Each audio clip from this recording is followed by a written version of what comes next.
welcome to another edition of the Metal Voice. And here we are today. We're going to review the new Loudness album. One of my favorite bands, Alan. One of my favorite bands. The new album's titled Rise to Glory. Ooh. What? Alan, I just Rise interviewed to Glory. Rise to Glory. And the last time was called The Sun Will Rise Again. The Sun Will Rise So Again. they keep rising. Actually, for my interview with Minoru, my interview with him, it was great. I really enjoyed it. As he was talking Japanese, there was an English translator there going back and forth. It was really fun. It was supposed to he told me it was supposed to be called Massive Tornado, the album. Okay. But they went to with Rise to Glory, which I found was a cool album and a beautiful album cover, may I say. What do you think about the last album, Alan? Well, their last album, The Sun Will Rise Again. I thought we reviewed it at the time. It took us right back to, the 80s. It would have been a great album to go move on from after stuff like Lightning Strikes. Yeah. Maybe before Soldier of Fortune. I thought that would have been great. Akira Takasaki being one of my favorite guitarists. Great guitarist. Going back years, Disillusioned is still one of my favorite albums of all time. Yeah. It had everything. Then they came to North America, and we got into this so many episodes. They came to North America, and they try to put him in that box, fit in that nice little box. So business-wise, it's something they can do. But Disillusion, again, for the 100th time during the Metal Voice, I recommend everybody out there going and listening to Disillusion. The stuff they were doing in that album, nobody was doing. It was ahead of its time. Do not base the Loudness on Rock and Roll Crazy Nights. You go back, listen to their live album with Road Racer. These guys were one of the top bands, musician-wise, writing-wise, before they came to North America. So Alan's here for commentary. And some background. I'm going to interview Jim. I have not yet been able to listen to the album. I've heard it 20 times. There you go. 20 times. I really wanted to grasp this album. Okay. And good news for you, Alan. This album is a cross between Disillusion and The Sun Will Rise Again. I gotta get to it.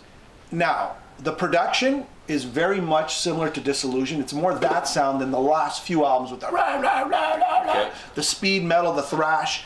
There are sprinkles of 80s in there.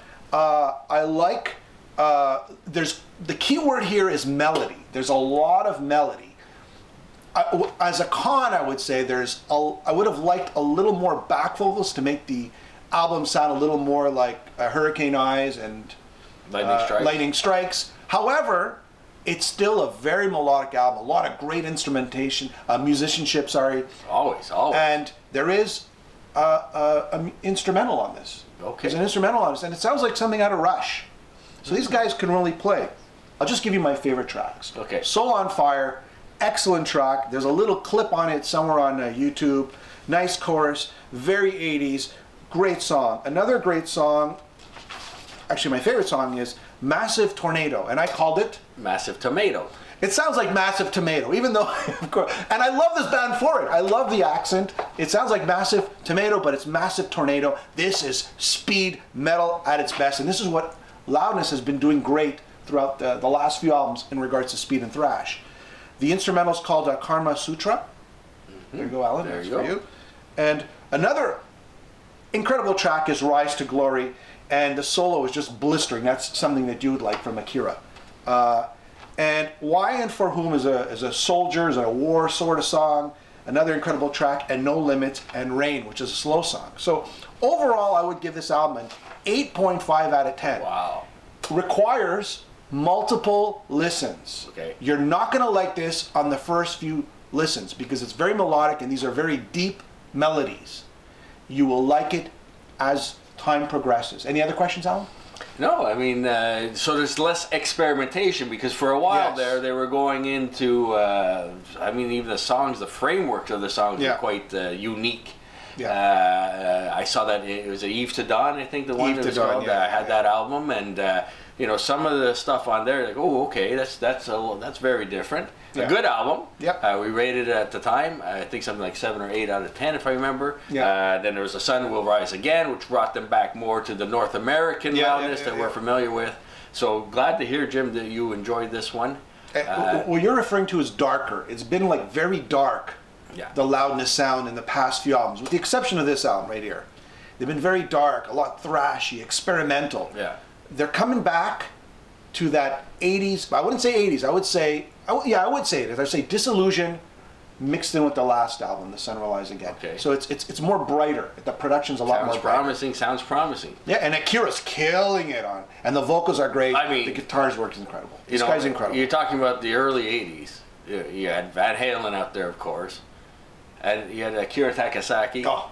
Then you had guys like Adrian Vandenberg that were coming into play. Some great guitars. But he was up there, as far as I'm concerned, he was up there with anybody you could name in North America. It's an album of deep cuts, I find. And it kind of fits in with the 2017 top 10 album. It's like a deep cut album. Like, it's melodic, but it takes a while to get into. That's why it's an album of deep cuts. That's all. There you go. There you have it. There's our review. Pick it up. 8.5 out of 10. Loudness. Rise to Glory. Pre-order it. Order it. We'll catch you next time on The Metal Voice.